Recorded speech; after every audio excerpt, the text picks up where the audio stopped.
بسم الله الرحمن الرحيم الحمد لله نحمده ونستعينه ونستغفره ونعوذ بالله من شرور أنفسنا ومن سيئات أعمالنا من يهده الله فلا مضل له ومن يضلل فلا هادي له وأشهد أن لا إله إلا الله وحده لا شريك له وأشهد أن محمدا عبده ورسوله أما بعد فإن أحسن الكلام كلام الله وخير الهدى هدى محمد صلى الله عليه وسلم وإن شر الأمور محدثاتها وكل محدثة بدعة وكل بدعة ضلالة وكل ضلالة في النار. So today we start a new series of lessons on Usoolussittah, which are the 6 foundational principles, and this is one of the many beneficial works written by Shaykh al-Islam Muhammad bin Abdul Wahhab rahimahullahu ta'ala. And so in these lessons we're going to take two basic explanations: the explanation of Shaykh Zayd bin Hadi al-Madkhali rahimahullah, and likewise Shaykh Muhammad Aman al-Jami rahimahullah. And there are many other beneficial explanations that we might refer to in some of the lessons. But primarily we're going to refer to the points which are mentioned by these two sheikhs, may Allah have mercy upon them. So before we begin looking at the first principle, just a very quick summary, a very quick introduction. I'm sure most of you are familiar, but just for the purpose of the lessons, a brief history of Shaykh al-Islam Muhammad bin Abdul Wahhab rahimahullah ta'ala. And so he was born in the 12th century Hijrah, or the 18th, beginning of the 18th century according to the Christian calendar, in a place called Uyayna, and this is in the central region of Arabia, in the region of Najd. And he grew up learning the Quran before he reached the age of 10, and he sought knowledge at an early age. His father led him, made him lead the prayer because he was, memorized the Quran and was quite capable. And then he went to Medina, where he stayed for 2 months. And whilst he was there, he took knowledge from some of the sheikhs in Medina. From there, and likewise, he learned fiqh and numerous other issues. From there, he returned, and then he traveled to various other places, such as Al-Basra in Iraq, and the Hijaz, back to Hijaz again, and numerous times. And so he met with many different scholars, mashayikh, and likewise he went to another place called Al-Ahsa, and there were many people of knowledge whom he mixed with, he took knowledge from, he heard from them, he discussed with them issues. And so some of the prominent teachers that are mentioned for him: Sheikh Muhammad Hayat as-Sindi, who was from India, and Sheikh Ismail al-Ujluni, and likewise Sheikh Afnadi al-Daghestani, and numerous others. And he also received some ijazas in relation to the books of hadith from some of his teachers. So this is in the early part before he reaches the age of 30. This is all before the age of 30. Then when he returned, he began to give da'wah in his city, or his place known as Huraymila, and this was in the year roughly 1143. So he was 29 years of age when he began his da'wah. However, there was a plot to have him, attacked or killed. So he fled from Huraymila because his da'wah that he was calling to wasn't received very well by the people, because he was calling people to worship Allah alone and to single out Allah in worship. And so attempts were made on his life, and so he fled from there and he went to another place called Al-Uyayna. Here there was an Amir called Uthman bin Ma'mar, and initially he allied with Sheikh Muhammad bin Abdul Wahhab rahimahullah, and so they destroyed some of the tombs and the things that were built up on top of the graves, and they established the laws. However, people began to speak because they didn't like this da'wah, and eventually some people complained to the overall Amir. The overall Amir was a person called the Ra'is of Bani Khalid, who's the overall Amir. So that Amir then wrote to Uthman bin Ma'mar, and ordered him to either expel Sheikh Muhammad bin Abdul Wahhab or to kill him. So as a result, the Sheikh once again was forced to leave Al-Uyayna. This is the second place now where he made his da'wah. And this time he went to Ad-Dir'iyah, a third place. In Ad-Dir'iyah, he met with Sheikh, or the Amir, Al-Amir Muhammad bin Saud, and they made an alliance together. And through this alliance, they basically purified the land from shirk, from innovations, and they cleansed the land and they spread the da'wah. And a consequence of that is what we see today. I mean, this is a very, very brief summary, but obviously from that point onwards, there's a lot of information about how they were attacked and how the people incited the rulers of the Hijaz against them, spread lies against them, said things like that they were, making takfir of the Muslims, declaring average Muslims to be disbelievers, fighting against them, spreading all sorts of lies when they didn't do anything of the sort. Rather, they simply called to Allah, to the worship of Allah alone. And when this wasn't in the interests of other people, they then began to spread rumors and lies. And they, likewise, many of the scholars who became jealous or who had ta'assub, they had partisanship to their creed. So then they complained and they incited the rulers of the Hijaz and likewise the Ottomans.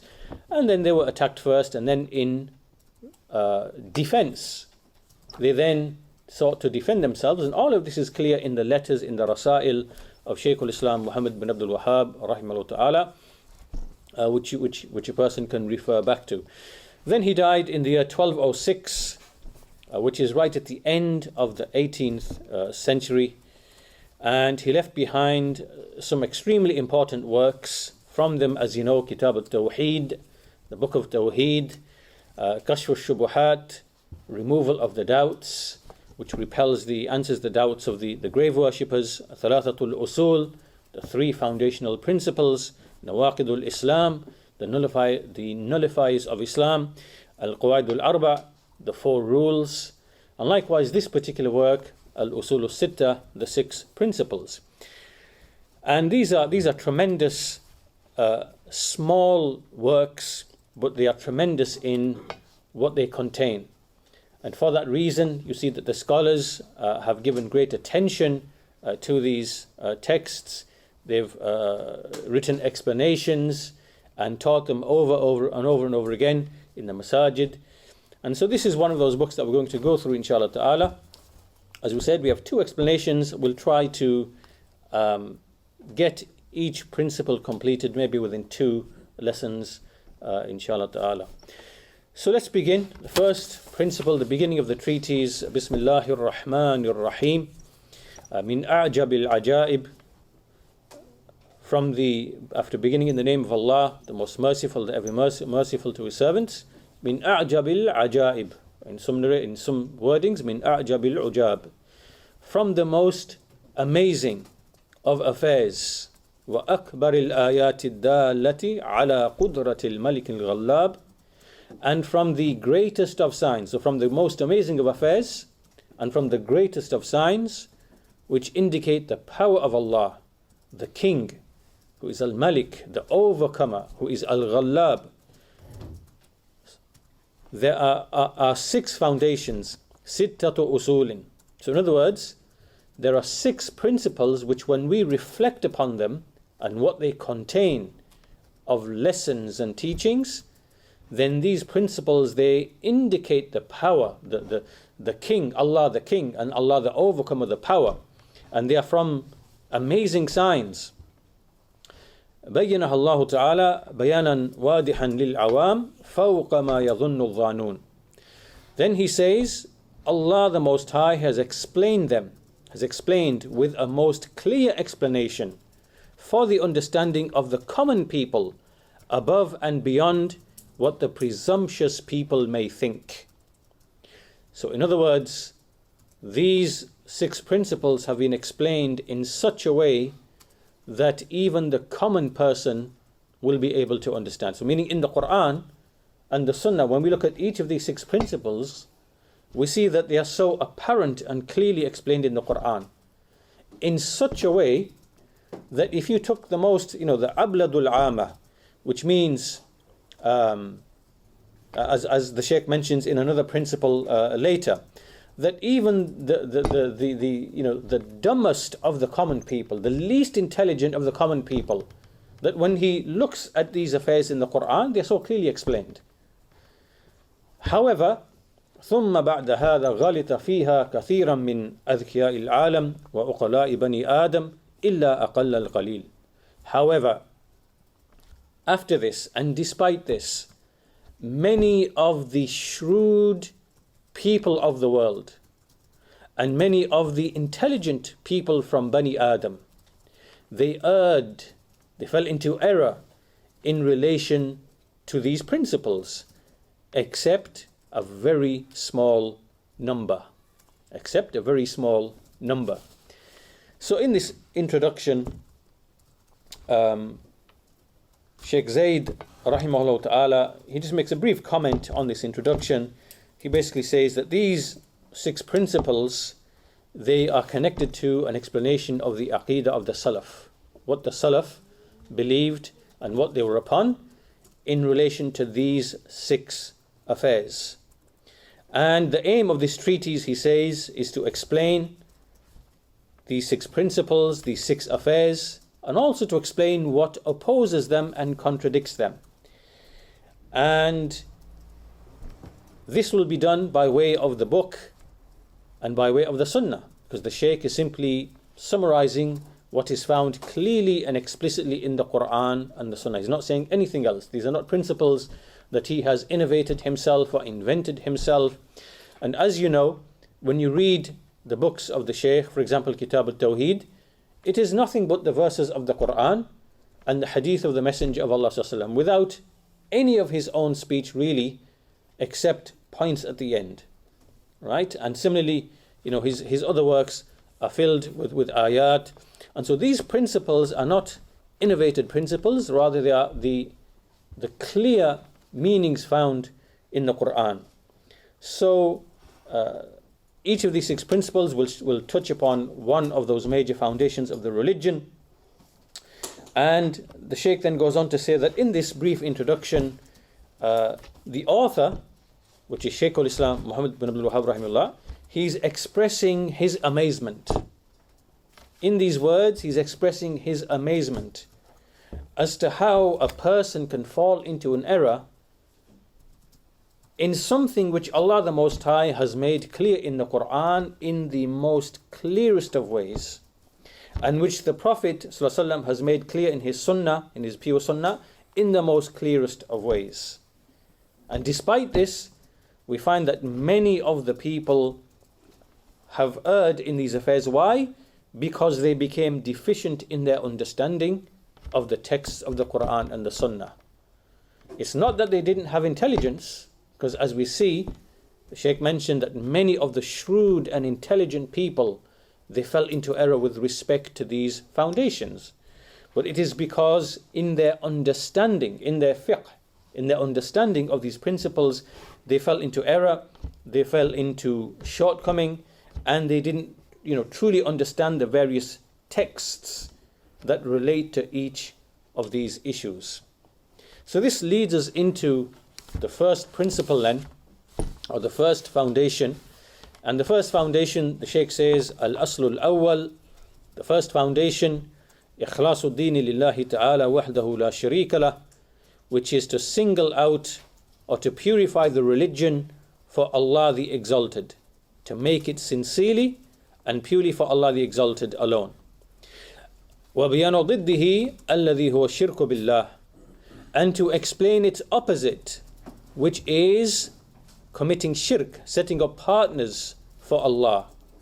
وَكَوْنِ أَكْثَرِ الْقُرْآنِ فِي بَيَانِ هَذَا الْأَصْلِ مِنْ وُجُوهٍ شَتَّى بِكَلَامٍ يَفْهَمُهُ أَبْلَدُ الْعَامَةِ, and the fact that the Quran has come with an explanation of this principle, meaning of this tawheed, from so many different angles, with such speech that even the least intelligent of the common people can understand. Even the least intelligent from the common people can understand. Then, ثم لما صار على أكثر الأمة ما صار, then whatever befell the ummah, whatever came to the ummah, whatever happened to this ummah when it happened, and he's referring here to the fact that ignorance became widespread, أظهر لهم الشيطان الإخلاص في صورة تنقص الصالحين والتقصير في حقوقهم. Shaitan came, and then he presented this tawheed, this ikhlas, this sincerity to Allah in worship. He portrayed it to the people in the form and the picture of belittling the righteous people and falling short in fulfilling their rights. In other words, he came to them and he made tawheed to have a certain ugly picture. Right? So he made them see tawheed as something that entailed or involved neglecting the righteous dead, for example, and not fulfilling their rights and belittling them. Why? Because tawheed makes you turn to Allah alone. It makes you invoke Allah alone. It makes you seek aid and assistance from Allah alone. You do not turn to anybody else, living or dead, for these needs which only Allah can fulfill. So Shaitan presents, when he came or when people became ignorant, he presented Tawheed as something that required you to belittle the righteous dead people and to fall short in fulfilling their rights. And so he came and he put this picture into the hearts and minds of the people. Right? And also, وَأَظْهَرَ لَهُمُ الشِّرْكِ بِاللَّهِ فِي سُورَةِ مَحَبَّةِ الصَّالِحِينَ وَأَتْبَاعِهِمْ. And then on the other side, he also portrayed shirk. He gave it a picture of being nothing but just loving the righteous people and loving their followers. So in other words, shirk now was given the clothing of being something that's nothing but just respecting the dead, righteous dead, and fulfilling their rights which are due to them. Right? So in these two ways, he made the people leave Tawheed and instead be drawn towards shirk. And all of this in the form and the picture of exaggeration in the righteous people. Exaggeration in the righteous dead people. So this is the basic foundation. And what the Shaykh has done here, as you can clearly see, is that he has essentially summarized what is in the Quran about how people, for example, the people of Nuh alayhi salam, how they exaggerated in those righteous people, and after generations, Shaitan made them worship others, made them to worship those righteous people. And so the whole of the Quran is full of this particular principle. And so Sheikh Zayd, rahimahullah, he begins his explanation of this principle by reminding us, first of all, of the foundations of Tawheed. How ought we understand Tawheed? So he says, the meaning of this principle, Ikhlasul Deen Lillah. What is the meaning of this phrase? Ikhlasul Deen Lillah. To single out worship for Allah. To purify and single out worship for Allah. What is its meaning? So he has a nice paragraph. He says, وَمَعْنَاهُ التَّوَجُّهُ إِلَى اللَّهِ عَزَّ وَجَلَّ بِكُلِّ عِبَادَةٍ مَالِيَّةٍ أو بدنية أو بالعبادة المالية والبدنية معا. So first of all, there's like 3 or 4 parts to this explanation. So this is the first part. So he says its meaning is to turn to Allah, Azza wa Jal, with every worship, every type of worship, whether that worship relates to wealth or to the body or to them both, So in other words, acts of worship are of three types, right? Acts of worship which involve only your body. Acts of worship which involve your wealth. And acts of worship which involve your body and wealth together.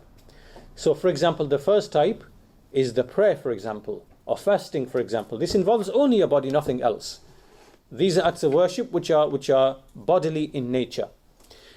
When you give zakah, this is an act of worship which involves just your wealth. And when you perform hajj, this involves your body and your wealth. So acts of worship fall into these three categories.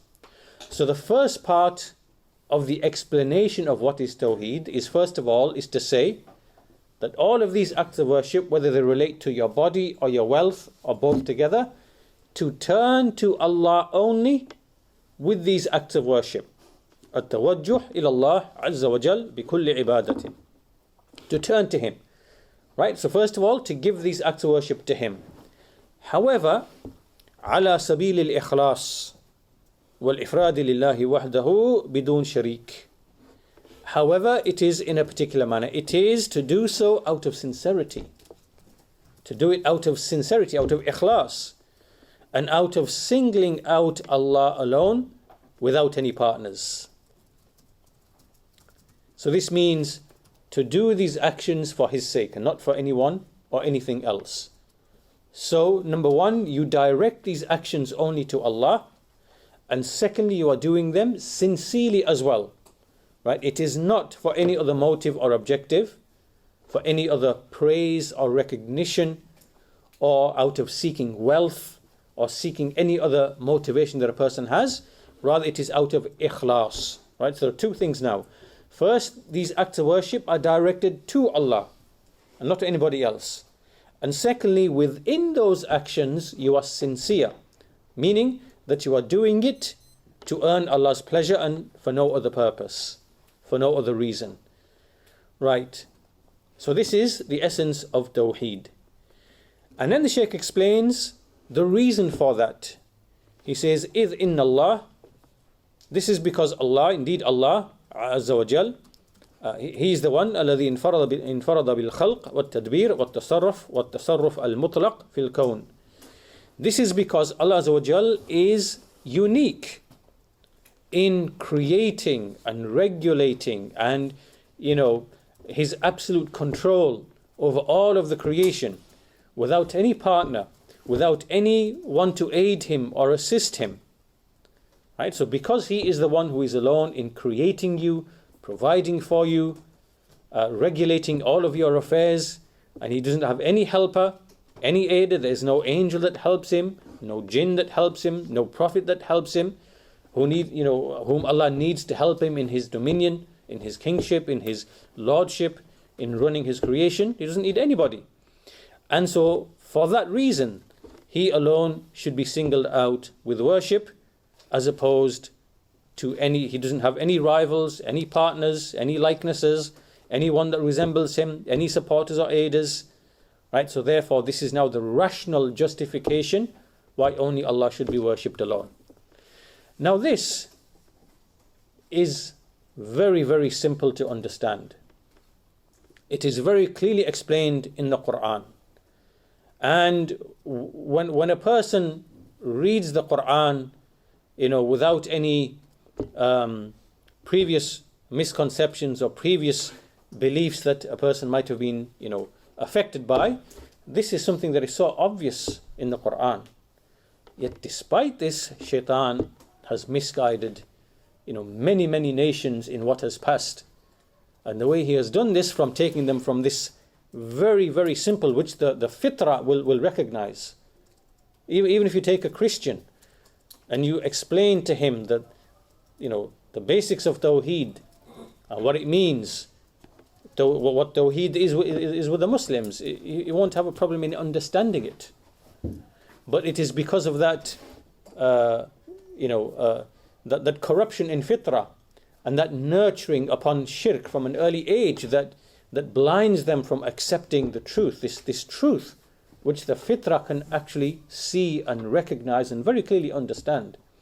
But Shaitan somehow has misguided many people, including this nation, this ummah, away from this simple thing which is very clear in the fitrah, very clear in the Quran, and he's misguided them away from this. And we shall comment upon that a bit later, inshallah. But anyway, continuing in explaining what is Tawheed.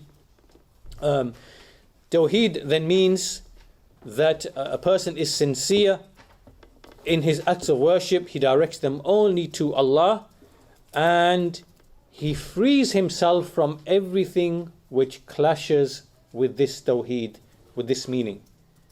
And whatever clashes with this, we know obviously as shirk. And shirk is of two types. It is ash-shirkul akbar, which is the major shirk, which expels a person from Islam, and ash-shirk al-asghar. And shirk al-asghar, which is the minor shirk, which does not expel you from the fold of Islam, but it harms your Tawheed. It makes it deficient, right? It makes your Tawheed to be deficient and have shortcomings.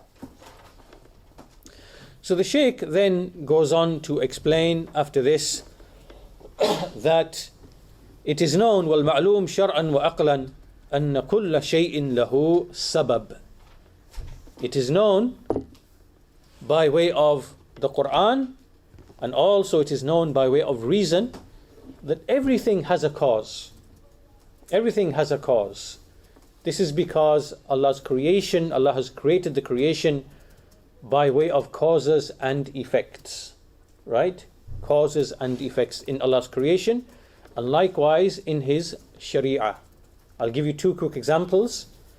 For example, Allah has made water to be a means of removing our thirst.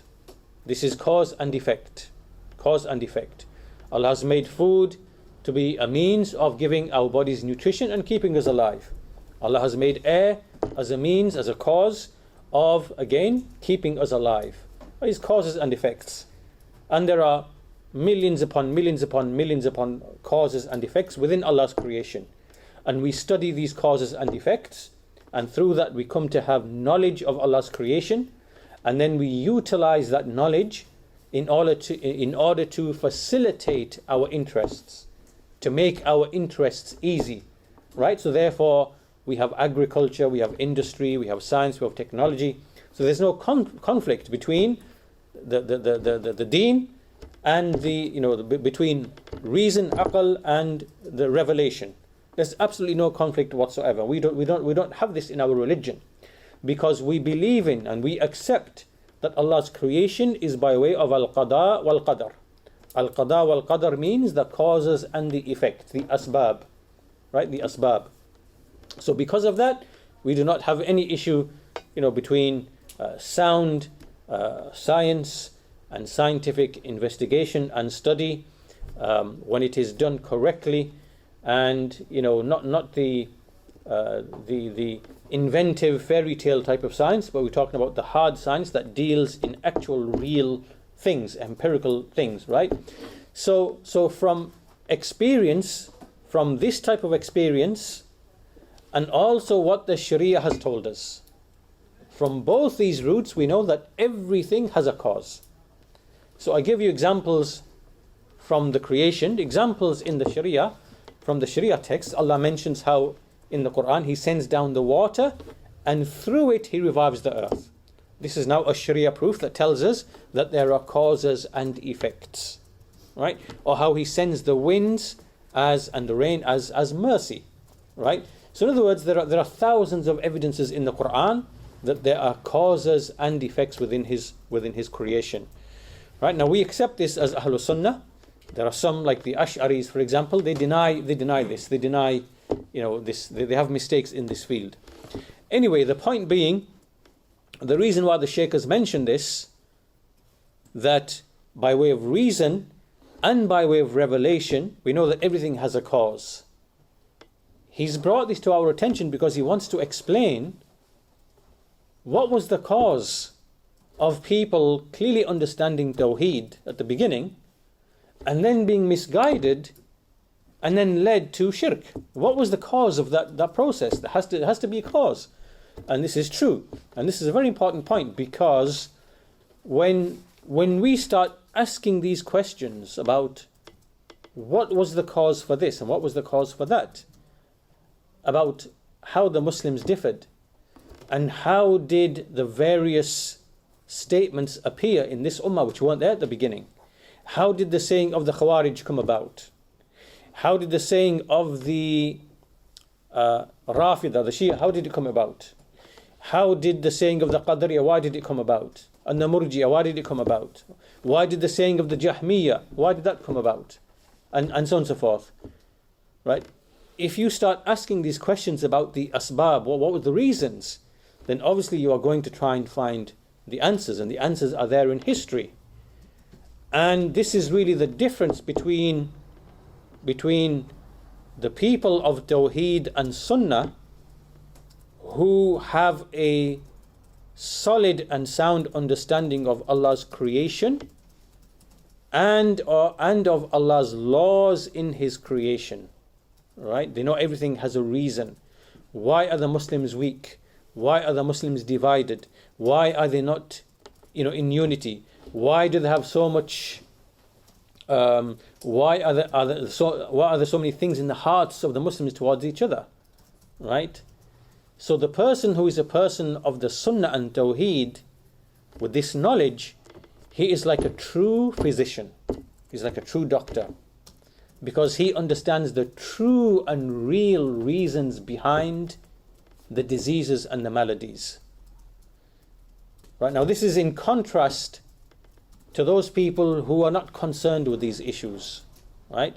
They are concerned only with gathering the people together in large numbers, right? Mobilizing them for other objectives. And this we see clearly in the 20th century with the Muslim Brotherhood, Al-Ikhwan al-Muslimin, and all the offshoots from those people like Hizb ut-Tahrir and all the groups of the various Jama'at. All these groups came and they ignored what is in the Quran of the explanations of the reasons why are cities and whole societies and whole nations, why are they punished and humiliated? Why does differing appear? Why does splitting appear? Why does weakness appear? They ignored all those things. And they ignored the actual cause that's mentioned in the Quran and the Sunnah. And then they simply set out to gather everybody into one large mass, into one big group, irrespective of what they believe, and what they have as their belief. And so gather everybody together into a big mass, and then try to solve the problems of the ummah. Right? And they will never ever be able to solve them, because they have misdiagnosed the illness from the very beginning. And so this we see repeated throughout history, and especially in the 20th century. We see it even now in our times with ISIS and Daesh and those kind of people. We see that all they do is they make a bigger mess than the one that they were trying to solve in the first place. Why? Because they've misdiagnosed the actual illness, the actual problem to begin with. So here the Shaykh made a very important point, which is where he said, وَالْمَعْلُومْ شَرْعًا وَأَقْلًا أَنَّ كُلَّ شَيْءٍ لَهُ سَبَبٍ. Everything has a reason. Everything has a cause. But we have to identify the right cause. We have to identify the right cause. And so here he's helping to understand what was the reason why this happened, as what is mentioned in this principle. He says, فَأَسْبَابِ he says, from the reasons of understanding Tawheed, so these are the reasons that we take and the causes that we take, is to turn to the scholars, to turn to understanding in the religion. Al-Iqbal ala al-fiqh fi al-din wal-julus fi halaqat al-ilm, to basically turn to understanding of the religion, to sit in the gatherings of knowledge in which these principles and foundations are explained in detail, and to understand the various affairs of worship and the mu'amalat and all the affairs of the halal and the haram and the adab and the suluk and the akhlaq, meaning that we return back and we gain a proper, solid, sound understanding about religion. Right? This is from the causes of remaining upon steadfastness. And conversely, ignorance, when we become ignorant and we turn away from knowledge and knowledge then spreads, ignorance then spreads, this then is the cause of what is mentioned in this principle, because then shaitan comes and he monopolizes upon the fact that the people are ignorant, right? And then he will then misguide them step by step up until he leads them after many generations to commit shirk with Allah Azza wa Jal. So from the causes is ignorance behind why shirk appears, and from the causes that prevent that is knowledge, seeking knowledge, and seeking knowledge of the foundations of the religion in detail. Not just a generalized knowledge, but in detail. Right? So, because it's in the details that a person finds protection for himself. And when a person has just general knowledge, then he will be prone to shubuhat and ambiguities. Right? So, it's upon a Muslim to learn the foundations of his, especially in these affairs, and to have a detailed knowledge of that, especially given that there are so many shubuhat, so many doubts which are present. So then the Shaykh now is going to continue to explain shirk, the major shirk and the minor shirk, just for the purpose of laying this foundation down at the very beginning. So he says, وَالشِّرْكُ بِاللَّهِ تَبَارَكَ وَتَعَالَى نَوْآنِ. Shirk with Allah is of two types. The Blessed and Exalted is of two types. The first one is shirk akbar, the major shirk, which invalidates a person's actions. It expels him from the religion. And secondly, there is shirk asghar, which does not expel from the religion, nor does it cause your deeds to be invalidated. So let's explain what each of these two are. As for the first one, ashirk al-akbar, this is the one that is referred to in the statement of Allah Azza wa Jal in Surah An-Nisa, Surah 4, verse number 48.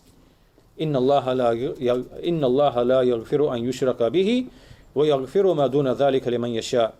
Indeed, Allah does not forgive that partners should be set up with Him in worship, but He forgives what is less than that to whomever He wills.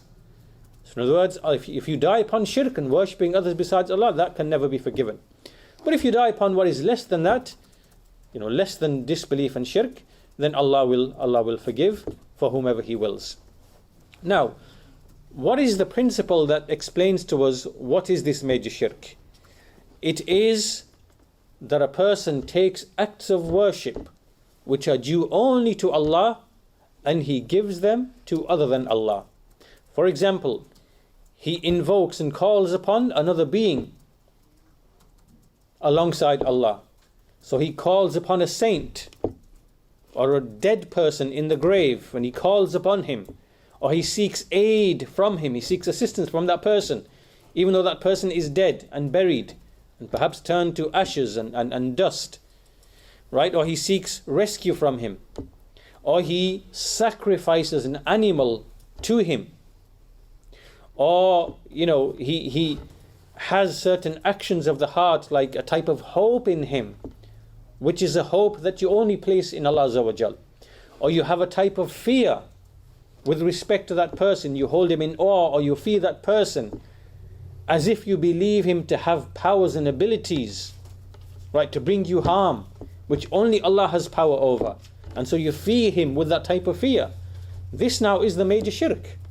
This has invalidated, the tawheed which you claim to profess, because you have now directed an act of worship, an instance of worship, to other than Allah Azza wa Jal.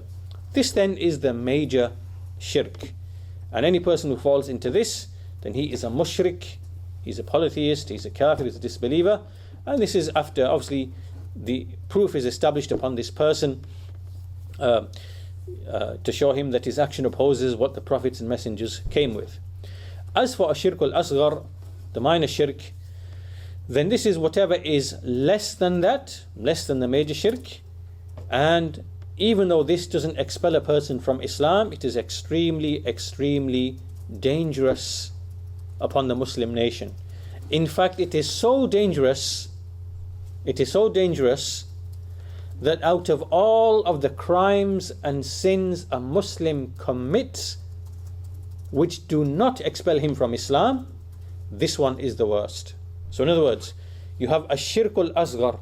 You have shirkul asghar, and above it you have ash-shirkul akbar, which is the major shirk and disbelief.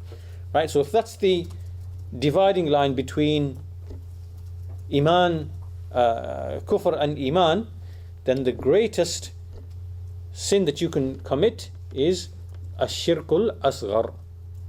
Right? After it comes, for example, the misguided innovations, and after it comes the major sins, and after it comes the minor sins. Right? Because the affair is, why? Because it's a stepping stone and a doorway to the major shirk. So the Shaykh says, وَالشِّرْكُ الْأَصْغَرُ هو الذي دون الشرك الأكبر وهو خطير على الأمة وهو في المرتبة الثانية بعد الشرك الأكبر وبعده البدع المدلة وبعدها الكبائر ثم الصغائر وهكذا ترتيب المعاصي. So basically just said what we explained, that after major shirk comes minor shirk, and then after that comes the misguiding innovations, then the major sins, then the minor sins, and this is the order of the various acts of disobedience. Then the Shaykh explains that this minor shirk, which is extremely dangerous, it has numerous manifestations. There are many ways in which it can be made manifest. So from the first of them is what is called ar-riya, which is to do deeds to be seen of men, right? To want to be seen, to want one's actions to be observed. The Shaykh gives an example. This is when a person, he stands and he performs an act of worship for Allah Azza wa Jal, and then when he sees that people are seeing him or observing him, he then begins to beautify it. Begins to beautify that act of worship. Why? Because he wants the people to praise him for his act of worship. And this is an evil intention, and this is from the types of minor shirk, and it is obligatory to wage a war against this.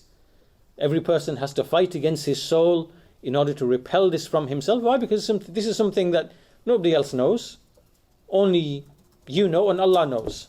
And sometimes even you may not know, because sometimes you have very deep, hidden, ulterior motives that even sometimes you may not be aware of, right? As to why are you really doing an action? What's the real motivation behind an action of yours?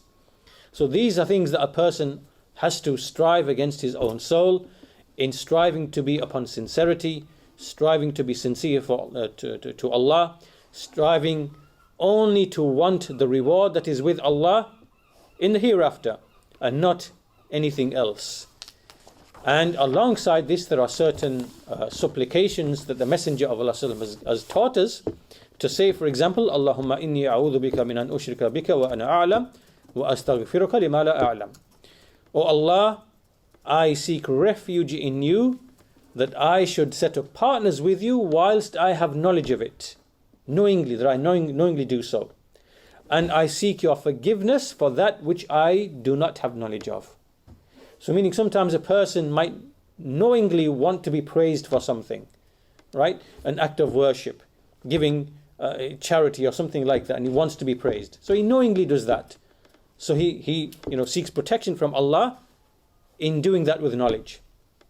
But sometimes it could be, the motivation could be a bit more subtle, and maybe he's not even aware of it.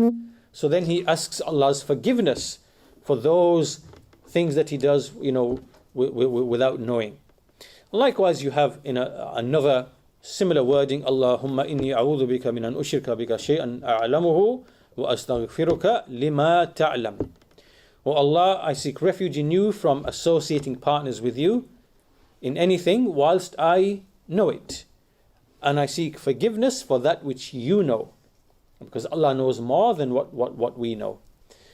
So, therefore, any person, the Shaykh says, that when a person perceives or feels that that there's a riya in his acts of worship, or al-ujb, which is to be amazed, or that he wants to do an act of worship so that he's praised, it could be a recitation, the prayer, giving charity, going out in the path of Allah, making da'wah, whatever else, then he should know that it is wajib upon him to strive to have sincerity, to strive to be sincere for the sake of Allah Azza wa Jal. And what will aid us upon this is a detailed knowledge of Tawheed, because the more a person knows his Lord, then the less he's going to seek what is with other than his Lord. Right? And so this is why the people of the Sunnah, people of Tawheed, the followers of the Prophets and Messengers, they revolve always around Tawheed, because it's the foundation of everything else. If you want Allah's aid and assistance, then you have to actualize Tawheed. Right? And every time you move away from this is when calamities and hardships descend. Right? And that's why, without even, if we go to the extreme example and look at, for example, the people of shirk and the people of disbelief, where they have no Tawheed, you see that in their societies everything is just glitter, everything is just show, everything is just, everybody is doing something just to, for the sake of being praised, for the sake of, this is what you see ripe in their societies. You find that people are not genuine and they want to be praised, and this is the kind of society that it creates when they are far, far away from shirk, and they do not seek that which is with Allah in the hereafter. Right? And the same thing applies to Muslims, obviously. As they move further and away from Tawheed, then their motivation for what is with Allah becomes less, and they seek and pursue the dunya. And then ar-riya, as-sum'ah, al-ujb, all these types of things come, and so Allah's protection, Allah's favor, Allah's ni'mah, Allah is then removed. And that's why you see what you see in all of the Muslim lands. Right? So we start with ar-riya. Are we speaking of ar-riya? When you see in the Muslim lands, there is ash-shirkul akbar. There is the major shirk spread across all of the Muslim lands. Then a person should not be amazed or surprised at all that he sees what he's seeing in the Muslim lands of ruin and chaos and invasions and wars and whatever else, because the affairs are very, very clear. And Allah has made parables in the Quran explaining this fact and explaining this actual reality. And so we always mention these things all the time, because the whole point about understanding Tawheed is to be able to relate what we understand to what's happening around us. And if we're not able to do that, then we haven't really gained fiqh in our religion. So I always give an example and mention that, for example, if you take Egypt, and this could be any country, it could be Pakistan, it could be any country, you have tombs, you have places there such as the grave of al-Badawi, and this is a grave of this person, Ahmad al-Badawi, from 6th, 7th centuries earlier, and he was from the extreme Sufis, from the Batiniya and people like that. And there's a tomb there in a place called Tanta, and every year around 1.5 million, 2 million people, they go to his tomb. They travel over land and sea, in whichever way they get there, and they basically go there, and shirk takes place at his tomb. And amongst many of the Egyptians, there's a general idea and a general belief that these kind of awliya which are there, which are present in Egyptian society, and the same applies to, it can be in Pakistan, it can be in other places, the same ideas are present, that as long as we are aiding and supporting and fulfilling the rights of these awliya by traveling to their graves and taking our needs to them, as long as we are doing this, then there will be prosperity and there will be well-being in our land. This is shirk.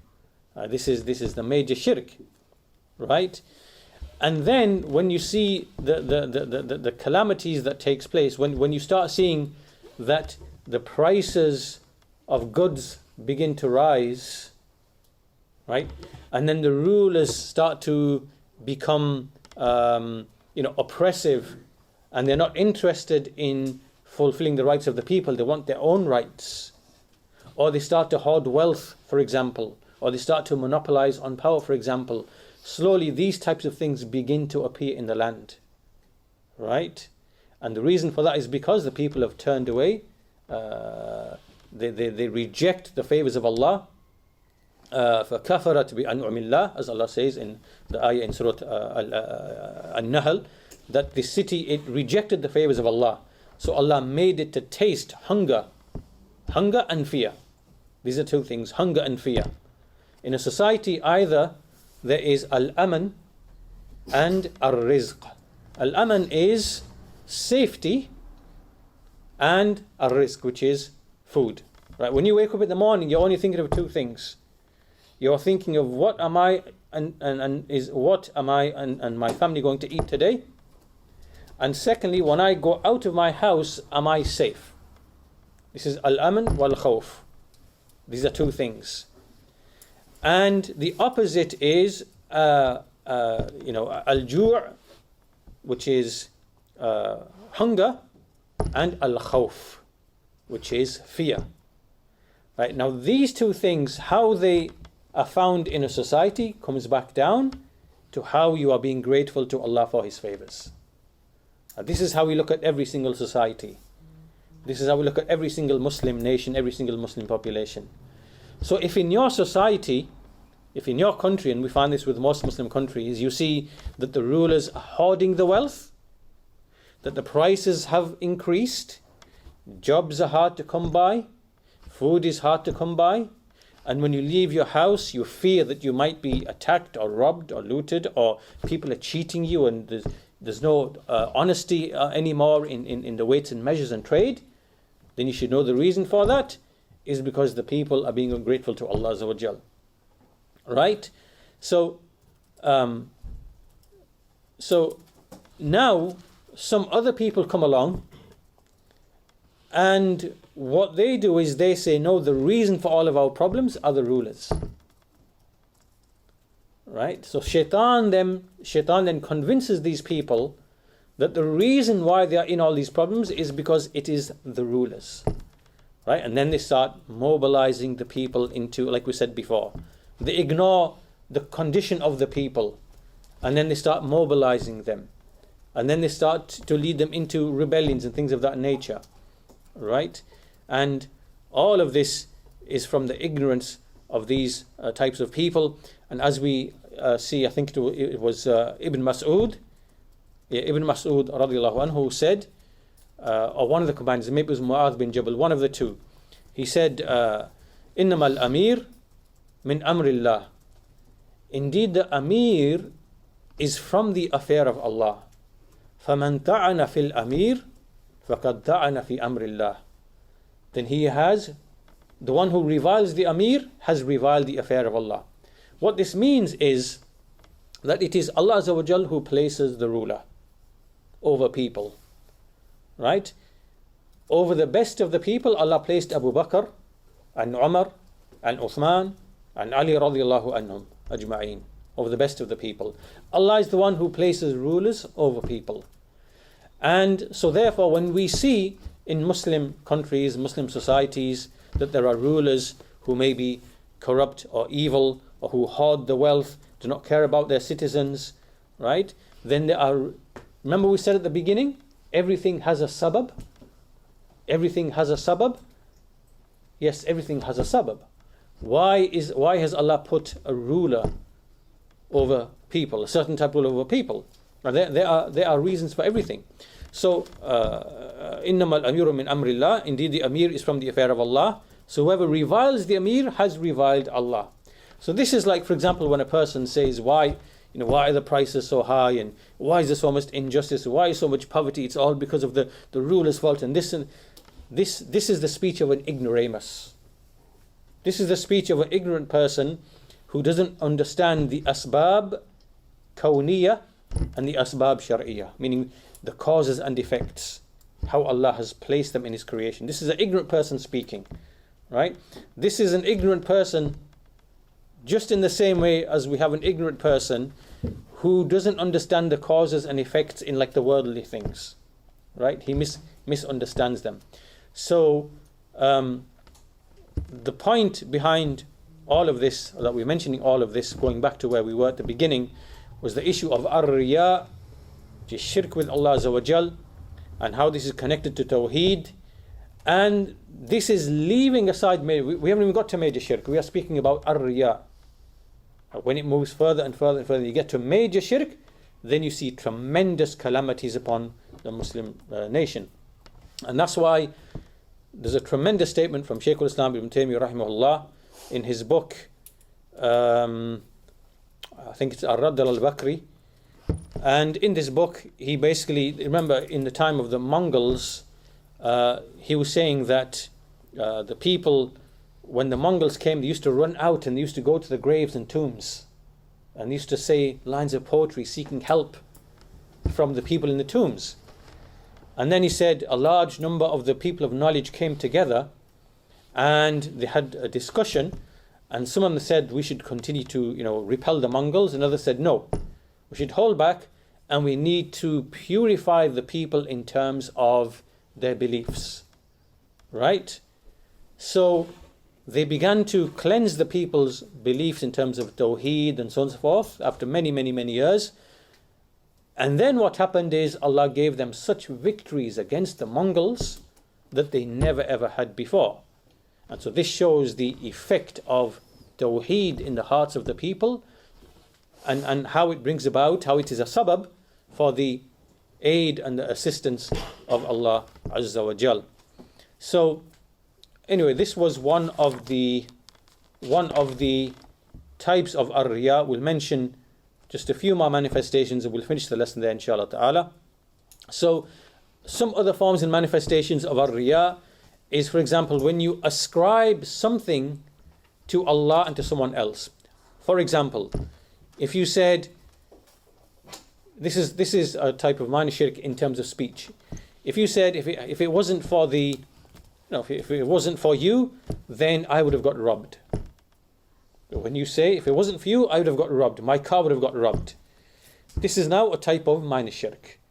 Because what you should say is, if it wasn't for Allah first, who decrees everything, and then you, because you came out and you chased the people off, then I would have got robbed. Right? This is a type of minor shirk in speech. Because you are ascribing something which goes back to Allah to other than Him. Or you can sometimes ascribe it to Allah and someone else. So for example, you can either say, if it wasn't for you, then my car would have got robbed. This is wrong. And this is worse. Or you might say, if it wasn't for Allah and you, my car would have got robbed. Even this is wrong as well. Because now you're making a person to be equal with Allah. Rather, what is correct is you should say, if it wasn't for Allah first, and then you, right? Not and you, and then you, then my car would have got robbed, right? So this shows that not only is it in terms of your inner feelings and your motives that ar-riya, which is showing off and committing this minor shirk with Allah, it can take place. It can also take place by way of your speech, by way of remarks that you make, by way of statements that you make. And so another example would be is whatever Allah willed and whatever you willed. MashaAllah wa ma shi'at. Rather you should say MashaAllah thumma ma shi'at. Whatever Allah willed and then what you willed. Right? So this is another manifestation of what it means to set up partners with Allah, but in a way that doesn't expel you from Islam. Right? This is something that basically it damages your tawheed, your monotheism, and it makes it deficient and it makes it not complete. So on one occasion a man came to the Messenger of Allah and he said, MashaAllah wa shi'it, whatever Allah willed and you have willed. And so the Messenger of Allah, he said, Aja'altani lillahi niddan, have you made me to be a rival, a competitor to Allah? Rather you should say MashaAllah wahdahu. Rather you should say whatever Allah alone willed.